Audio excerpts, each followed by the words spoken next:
Şunlar garaşsyzlyk bayramynyň öňü tirosuna Türkmenistanyň Gunuwator Türkmenbaş şäherine häkimetler narkologiýa dispanserlerine hasapda duran raýatlary eşeledi. Spirtli içkilere garaşly adamlar hökmüne saglyk keldiş merkezlerine hasap alınan raýatlary 10-15 gün möhlet bilen wagtlaryň tutsak edýär.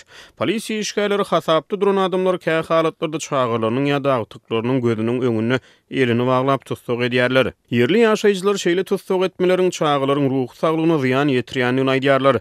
Şeýle türmi ilantynyň sany boýunça dünýäde iň öňnäki hatarlarda bolan Türkmenistanyň polisiýa işgärleri odol tutsaklykdan boşan raýatlardan 25 sentýabr 28 sentýabr aralygyna garaşsyzlyk bayramy geçýänçä öýlerinden çykmalygy talap edýärler. Azatlygyň habarçysy Sewitde araşdyryş işleriniň 18 sentýabrda başlananyny habar berýär. Şeýle Türkmenbaş şäherine döwlet tarapyndan spirtli içkilere garaşly adamlar hökmüne hasap alınan raýatlar 15 gün möhlet bilen Bektaşdaky wagtlaryň tutsawhana ýerleşdirilýärler. Mundan başga da Sewitdiň narkologiýa dispanserlerine hasapda duran adamlaryň wagtlaryň tutsak edilýärler. Häkimetler giňirimli araşdyryşy howpsuzlyk çäresi adlandyrýarlar. Azatlyk radiosynyň habarçysy häkimetleriň bu çäreleri bididigünçülükleriň öňüni almak maksady bilen düşündirýänliklerini habar berýär.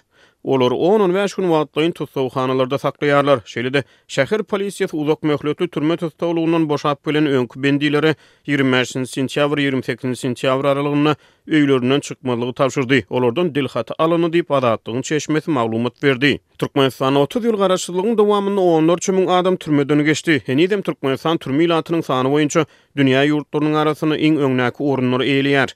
World Prison Brief näşriniň 2021-nji ýyl boýunça ýanwarda çap eden soňky sanlaryna görä Türkmenistan türme ilantynyň sany boýunça dünýäde 3-nji orunda durýar. Häkimetler türmeden boşadylan raýatlary gara donly adamlar hasaplaýarlar we polisiýa bölümlerine olaryň sanyny ýöredýärler. Şeýle-de ýurdun saglygy keldiş dispanserlerine odol neşe tirişlerini we spirtli içkilere garaşly bolan adamlaryň hem sanyny ýöredilýär. Bulardan başga da adam hukuklary boýunça halkara hasabatlar awtoritar Türkmenistanyny özüge pikirli adamlaryň hem gara sanynyň ýöredilýändigini, şeýle raýatlar toparynyň hem hereket çäklendirmeleri ýaly dürli çäklendirmelere sebäp edilýändigini habar berýärler. Azatlyk radiosynyň habarçysy Ozal Kaziýet jogapkärçiligini çekilen adamlaryň hökümet tarapyndan gara donly adamlar hökmüne ýyzarlanýandygyny, bu sany odol neşe serişlerini we spirtçilere garaşly bolan adamlaryň hem goşulýanyny habar berýär.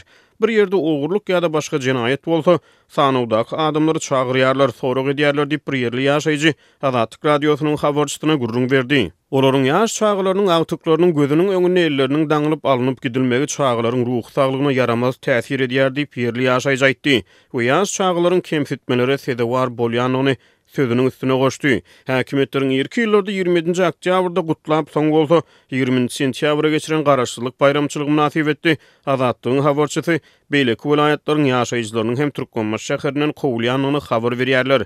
Türkmenistanyň mühim bayramçylyklaryň öň ýany häkimetleriň sanyna adamlara, şol sany narkologiýa dispanserlerine hasapda duran adamlara garşy ýyzarlamalar güýçlenýär. Synçylar awtoritar türkmen rejiminiň ilan tarasyna giň ýaýran işçiligi, ykdysady kynçylyklara garşy göreşmän işçiligiň we ykdysady kynçylyklaryň galibiyetde siýasy we raýat azatlyklarynyň çäklendirilmeginiň raýatlaryň durmuşynyň ähli ugurlarynyň häkimetler tarapyndan demikdiriji usullar bilen gödäwçilik astyna saklanylmagynyň netijesinde emele gelen sosial problemler boýunça öz raýatlaryna basyş edýändigini, olary ýyzarlaýanyny aýdýarlar. Türkmenistanyň garaşsyzlyk bayramy soňky 4 ýyl bäri her ýylyň 27-nji sentýabryna belenilýär.